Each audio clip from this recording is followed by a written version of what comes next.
Já esse moleque, ele tinha umas ideias meio... Ah, meu, isso aqui não tá muito legal, não. Vamos fazer mais 1984. Aí eu olhava pra cara do meu irmão e falava, mano, vou dar umas bolachas nesse cara, tá ligado? E aí a gente ia lá e tentava umas coisas e voltava e falava, puta, não é que o moleque tá certo, meu.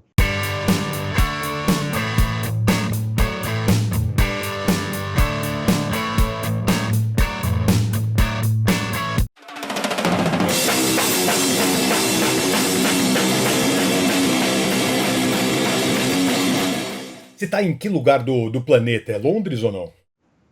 Eu tô aqui em Londres já tem 6 anos, meu. Aí como é que tá a parada do lockdown? Aqui a galera leva muito a sério, né, meu?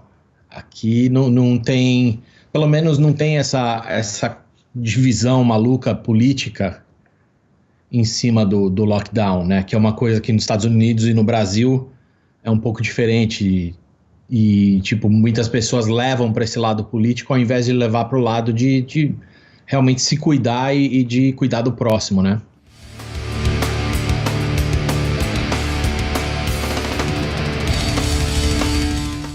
Conseguiu ver shows o ano passado ou não? Poxa, até os do Apocalipse Zumbi a começar, tinha uns shows legais rolando, meu. Eu fiz alguns shows, o último show que eu fiz com o Cavaleira, com o meu irmão, foi no México, e foi assim, aos 45 do segundo tempo. Então teve um festival para 50 mil pessoas, inclusive acho que até o Nervosa tocou, se eu não me engano, no dia seguinte.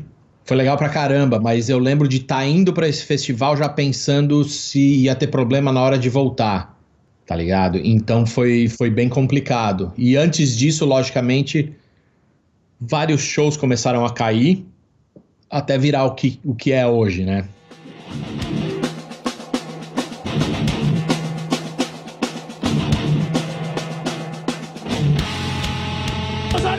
Fã do Cavaleira, vai. Psychosis pra mim, melhor álbum da banda. Naquele ano, um dos melhores álbuns do ano, velho. Pô, pra mim também. Não foi ali que vocês chegaram na fórmula definitiva ali da banda, não?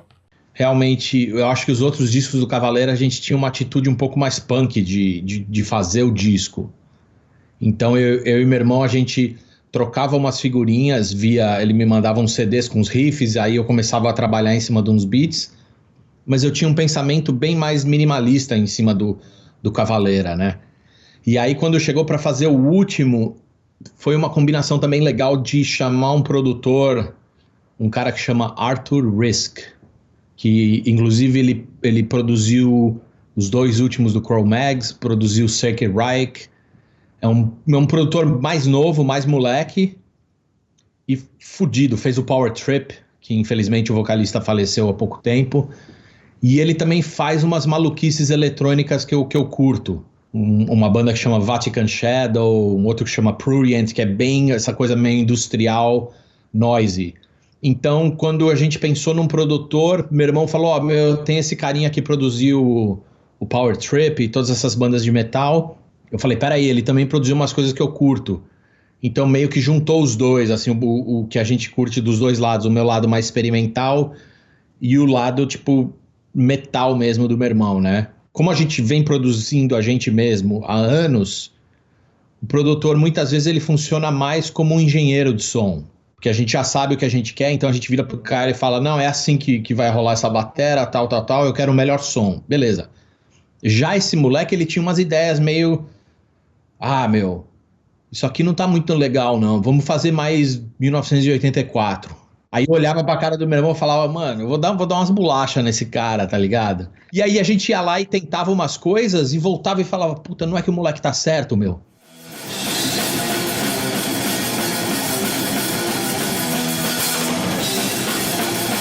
Desde que eu te conheço, você falava de umas coisas diferentes, velho, né? Fora da caixa ali, né? Isso, eu sempre curti, meu, desde a época de que não era legal fazer isso, né? No mundo do metal você era considerado como traidor se você ouvia, sei lá, New Model Army, tá ligado? Mas a gente sempre achou legal pra caramba trazer esse universo pra dentro do que a gente vinha fazendo. E eu acho que isso é uma das coisas assim mais legais. de você ver no histórico, principalmente meu e do meu irmão, é que a gente sempre teve essa coisa de não ter medo de trazer o novo, né?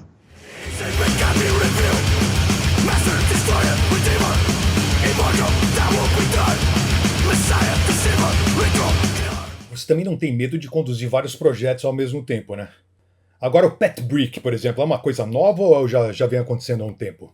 É um pouquinho novo, assim, são só, sei lá, acho que uns 2 anos que eu tô fazendo o Pet Brick. Eu fui ver um show aqui num pub que é de uns squatters, assim, de uns punks aqui de Londres. E lá tava tocando uma banda eletrônica que chama Shitwife. Um dos caras do Shitwife fazia umas coisas de bem meio doom eletrônico, assim. E aí eu troquei uma ideia com o cara depois do show, falei, pirei no show de vocês. E ele falou, puta, eu tenho um estúdio aqui em Londres e produzo um monte de banda, desde stoner rock, passando por eletrônico, umas coisas meio Aphex Twin. Aí um dia eu fui lá, tomei um café com ele, e aí começamos a trocar umas ideias, falei, vamos fazer um som junto, vamos? E aí acabou virando o Pet Brick depois de várias sessões de muito café, tomando um monte de café, né, meu? A cafeína mandando forte, é isso aí, meu. Sempre. Isso virou o Pet Brick, que é um projeto que eu acho super interessante pelo fato também de ter essa cara um pouco de Londres, né? Vamos dizer assim.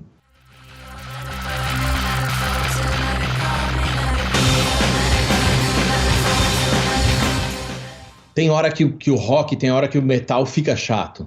Do mesmo jeito que tem hora que música eletrônica fica chata. Todos esses estilos, eles dão umas estagnadas em alguns tempos. E eu acho que isso trouxe para mim um interesse maior por música, principalmente barulho, né, em si, pelo noise, né? Então eu acho que esse lance de destruir a bateria, de remixar de alguma forma, me deu uma interessada por esse lado, né? O Mix Hell, por exemplo, também está em atividade. Vocês lançaram um single, foi em agosto do ano passado, né? Ali você chega a usar bateria também? Sim, ela tem uma parte que é orgânica. Logicamente que o Mix Hell ele é um projeto de música eletrônica, mas eu uso a bateria orgânica com sampler, com um monte de coisa. E o Mix Hell é meio que... Putz, é um projeto que já tem muito tempo, né? Desde a época que eu tava aí no Brasil. E é um dos motivos pelo qual eu mudei para Londres. Que a gente tem empresário aqui, faz bastante show por aqui com o Mix Hell, né?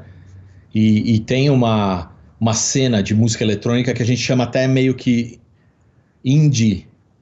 É uma música eletrônica mais independente, assim. Vamos dizer que não é a música eletrônica que toca na rave, por exemplo. Ela tem toda uma cena ela é underground, mas ela é um pouquinho diferente, que no Brasil realmente pra gente ficou super complicado, porque ou você tocava nas festas gigantescas de música eletrônica que só tem baba, né, essas coisas pro povo ir lá pra catar mina, né?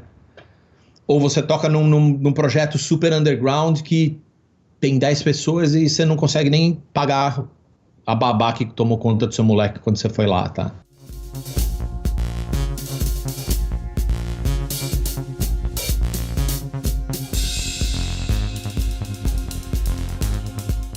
Igor, eu tenho visto muito campeonato inglês, cara, de futebol. Já tem um time aí, eu sei que você é um fanático por futebol. Já escolheu o teu time aí ou não? Então, eu moro no norte de Londres, né? Então, quando eu mudei pra cá, o time daqui, ele é o Arsenal. Mas eu tenho uma história engraçada também com uma simpatia pelo West Ham. Eu conheci um cara que ele era físio do West Ham.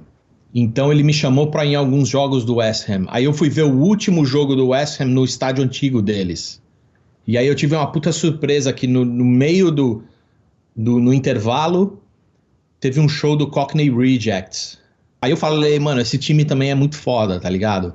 Porque o Arsenal tem essa coisa de Londres que é legal, tipo, eles tocam Clash toda vez que o time entra. Eles tocam London Calling porque 2 dos caras do Clash eram Arsenal. Então tem esses 2 times que eu acompanho assim, mas logicamente eu curto mais o Arsenal. Igor, eu tava vendo agora o teu canal no YouTube, meu velho.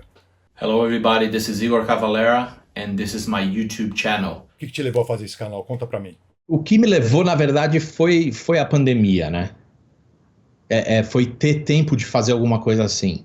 Porque todo mundo sabe que eu sou um cara que tem muito pé atrás com essa coisa de dar aula de bateria, de ser o professor, mas ao mesmo tempo eu acho que nesse momento que a gente está vivendo, que tá todo mundo sem poder ir em show, é legal você ter uma coisa que se aproxima você mais do músico. Então eu consegui meio que na raça fazer esse canal. Inclusive minha mulher, a Laima, ela me ajuda a editar, a filmar. É tudo feito a gente mesmo. E era uma forma que eu queria de mostrar sem ser essa coisa pentelha do professor falando, ó, sua mão tem que estar assim. Mas era uma coisa que eu falei, putz, hoje em dia, por exemplo, se o Bill Ward do Black Sabbath, se ele lançasse um canal dele que ele revisitasse umas coisas do Black Sabbath ele tocando, eu ia assinar isso aí, tá ligado? Então é uma coisa que vem um pouco da necessidade de fazer uma coisa que com todas as turnês eu nunca iria ter tempo de fazer, com a junção do que eu gostaria de ver outro baterista que eu curto fazendo. Quem são meus maiores bateristas na minha cabeça? Sei lá, o Dave Lombardo, o Bill Ward, o Mike Bordin do Faith No More. Se eles fizessem isso, eu piraria, tá ligado? Então foi essa a minha ideia na real. E é legal que você contextualiza também um pouco antes, né? Você fala da inspiração. Eu gostei também quando você falou de riff de batera, que é uma coisa que eu sempre achei que existiu, cara. É muito louco, porque eu vi uma entrevista do Dave Lombardo que ele tava falando sobre isso. Ele falou, tem muita coisa que eu escrevi com Slayer que são riffs, né? Eu tinha muito essa visão de que eu tinha que seguir a guitarra, eu tinha que me adaptar à guitarra. E aí depois disso começou a virar, as coisas começaram a ficar um pouco mais percussiva.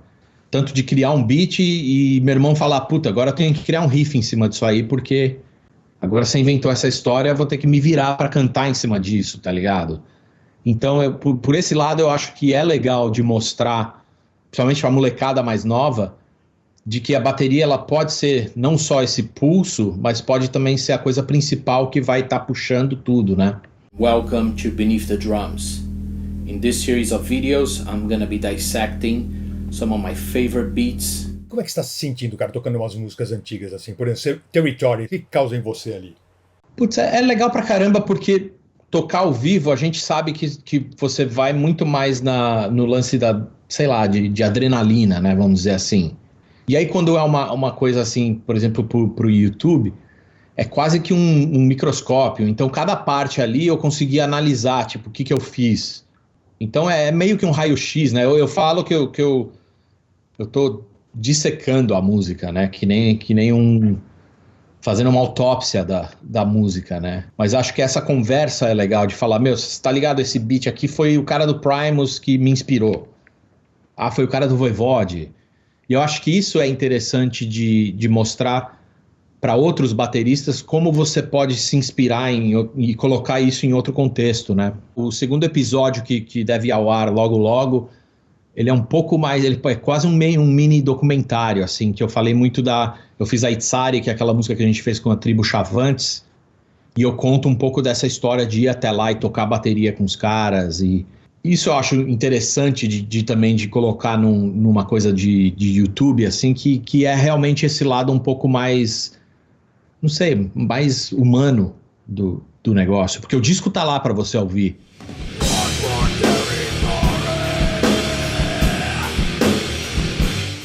Aliás, a música que você escolheu, Territory, não sei se você se lembra, mas ela foi introduzida na MTV quando eu tava ali num bungee jump ao seu lado. Você lembra disso ou não? Caramba. Eu anunciei a música, você vai, Gastão, pula!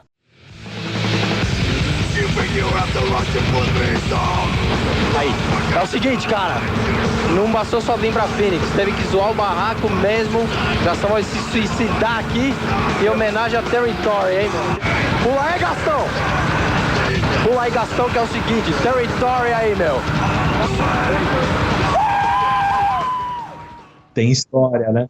Outro dia alguém me mandou algum link daquela sua visita em Phoenix que você fez, que aquilo também é uma coisa muito legal, né, velho? Que foi uma época legal de que estavam várias coisas acontecendo, tinha o apoio, por exemplo, da MTV por trás, né, para esse tipo de música, que era uma coisa super importante, né? Eu acho que isso que é legal, porque, querendo ou não, poder revisitar isso faz bem para todo mundo, né, meu? Quantas pessoas tem na equipe atualmente, sim, trabalhando com você? Tem 4 neguinhos, um pra cada cara da banda. Som, luz, monitor e sapos. E sapos. Um show que tem sido muito lembrado aqui, Igor, é o da Charles Miller. Você lembra desse show, cara?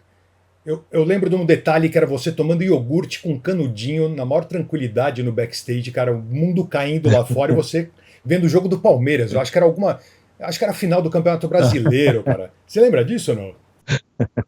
Eu não lembro desse detalhe, mas faz sentido, tá ligado? Eu não vou falar que você tá mentindo, não. Porque era muito minha cara, assim. Porque, realmente, um show que nem o da Charles Miller, por exemplo, que era uma coisa, até então, muito inédita, né? Que era uma banda de metal conseguir fazer um show ao ar livre em São Paulo.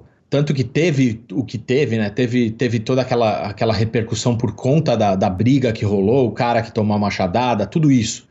Mas o show em si, ele representou muito, meu, porque era realmente essa coisa de que, meu, a gente fez aquele show. Não foi uma, sei lá, uma Coca-Cola da vida que falou, eu tive uma ideia, ou, sei lá, algum cara atrás de uma mesa que falando, putz, um publicitário, eu vou fazer esse show acontecer. Não, foi a gente com as pessoas certas, o Miranda, né, que não tá mais com a gente, toda essa galera que se envolveu, meu, entrou de peito aberto nisso aí, tá ligado? Aí, moçada, é o seguinte, meu, eu queria que todo mundo visse esse show, meu, sem uma forma de violência, com muita paz aqui, meu, falou? Procura uma banda que prega paz, não violência, não guerra, nada dessas bosta, falou? Como é que é tua relação com Sepultura? Eu posso te perguntar isso ou não? Pode, mas não tem, tá ligado? Mas assim, na tua cabeça é uma lembrança boa? Você torce pelos caras? Como é que é, meu? Mano, outro dia meu irmão falou uma coisa que é muito, muito certa, meu. É igual ex-mulher, tá ligado? Você não tem que ficar, meu, mexendo nas gavetas. Tem que deixar. Tem que deixar e tá tudo certo, tá ligado? Não tem que também ficar com rancor, sei lá, com briga, Não, deixa pra lá, mano. Passou e tá tudo certo. E o único cara que eu tive contato, assim, mais próximo foi o Derek no show do Tomahawk, do Mike Patton, que teve aí em São Paulo há vários anos atrás. E aí a gente se encontrou no backstage. Foi a última vez que eu tive com o Derek, que eu tenho também um relacionamento com ele, assim, muito legal. Ele é um dos caras que eu mais prezo até hoje.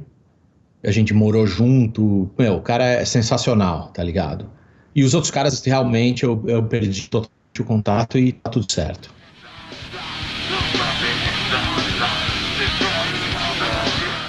Tua mãe, cara, Dona Vânia, que eu adoro ela, mas você tem contato com ela também? Você teve chance de vê-la, de visitá-la? Então, toda vez que eu vou no Brasil, é lógico, eu passo um tempo com ela. E estamos cuidando dela aí, meu, nessa pandemia também, que ela tá trancada lá, né? Não pode, meu, vacilar. Porque, como diz minha mãe, ela já tem 300 anos, né? Meu irmão fala com ela direto, minha irmã, todo mundo. Então, meu, ainda bem ela tá legal aí em São Paulo. Você fez muitos amigos durante a tua carreira? Você é um cara que parece uma pessoa muito fácil de se relacionar, né, meu? Muitos, cara, muitos, assim, e muitos legais. Por exemplo, eu fiz 50 anos ano passado. 4 de setembro, eu faço 5, né? É isso aí, mano, os Virgo Power. E aí, tipo, minha mulher fez uma surpresa pra mim, que foi um vídeo. Logicamente, eu não pude fazer uma festa, porque já tava, o zumbi apocalipse já tava aí. Ela fez um vídeo pra mim de quase 1 hora de mensagens de amigos.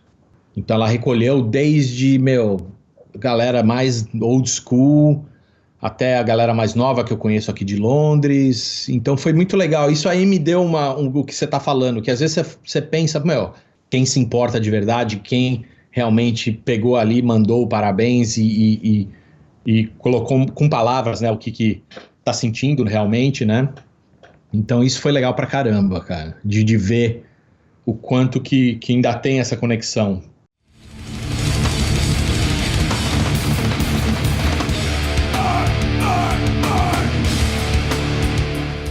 Vem cá, o Max tem o prazer de tocar com o filho, né? O Zion tá ali do lado. Alguns dos seus filhos já demonstrou interesse mais sério pela música ou não? É muito louco, né? Porque eu sempre tive essa coisa de que, meu, de deixar solto, né? De não virar o pai do Michael Jackson que dava uma chibatada nele para ele poder tocar, de histórias de mãe que põe a criança para tocar piano e a criança fica traumatizada o resto da vida. Eu sempre tive isso porque eu tive essa relação com minha mãe, com meu pai muito forte, que era de, meu, faz o que você acha legal. Todos eles curtem música, todos eles fazem, eles são muito ligados à arte, todos os meus filhos, né? Isso que eu acho mais legal.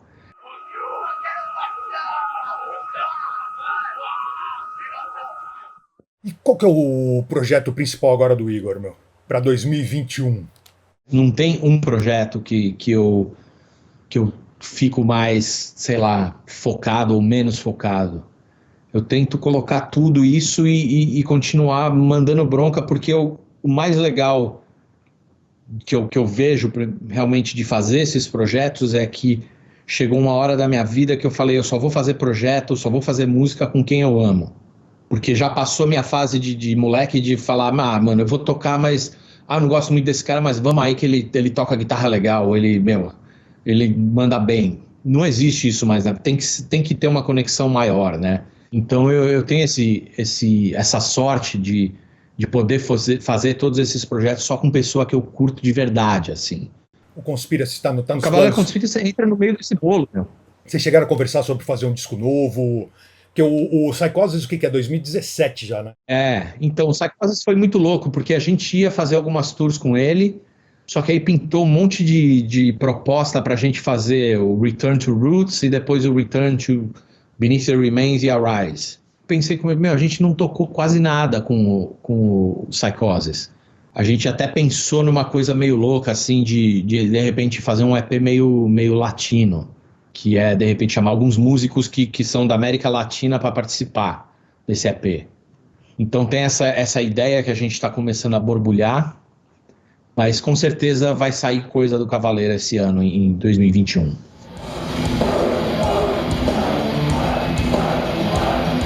Vocês sempre fizeram muito sucesso na América Latina, inclusive, né, cara? Eu lembro que Argentina, Chile, vocês tinham um público espetacular, né?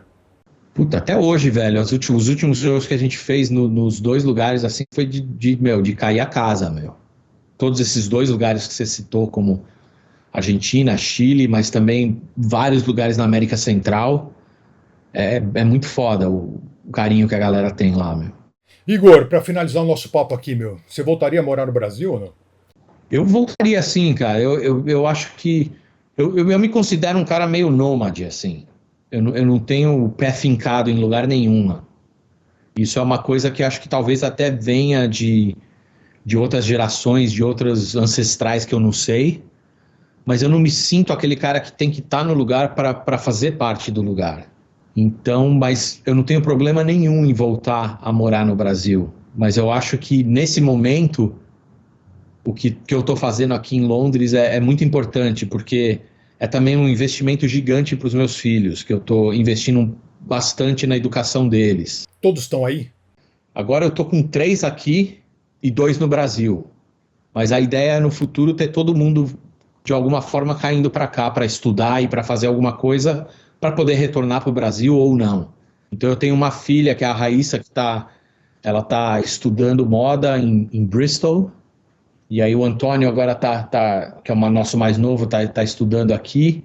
Tem o Pedro, que é o filho da Laima, que é meu enteado também, que mora aqui com a gente, que está trabalhando. Então, meu, a correria não para.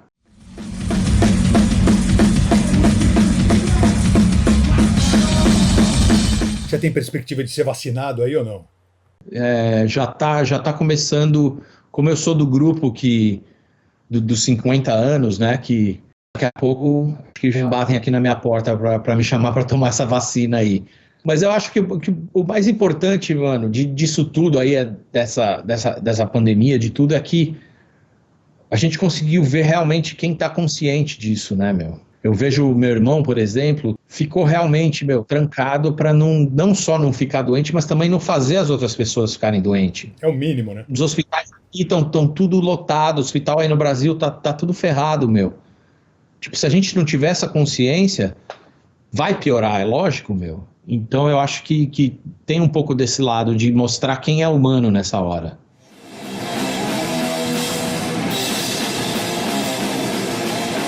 Pergunta que é delicada, Igor, mas eu gostaria de fazer.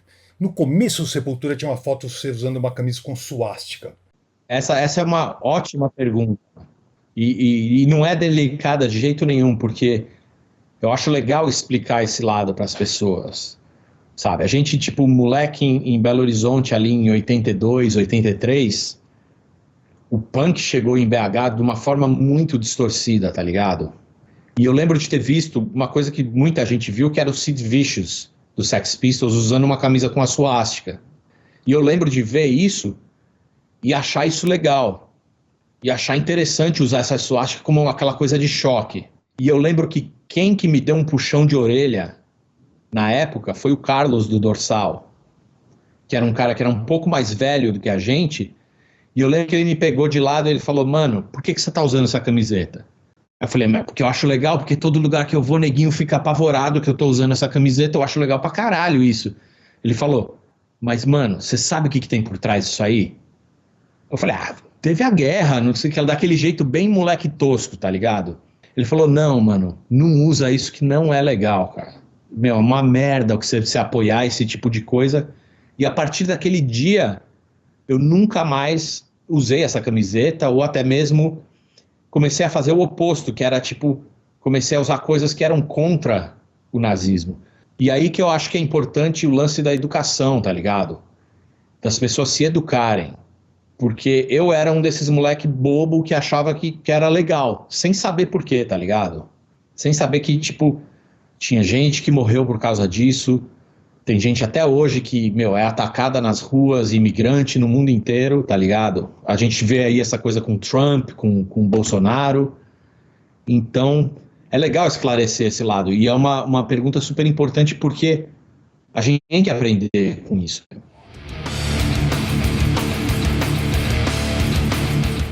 Sabe que é um prazer falar contigo. Você era uma lacuna no Casa Gastão. Tinha que falar contigo de qualquer jeito, pelo meu respeito e carinho que eu tenho por você, velho. Não, legal. A gente tentou fazer, mas acabou não rolando há um tempo atrás, mas finalmente a gente conseguiu fazer esse papo, meu. Um abraço pra você, meu querido. Um abraço pra família também. Tudo de bom, meu. Muito obrigado. Obrigado por essa entrevista, cara. Valeu, velho. Um grande abraço, meu querido.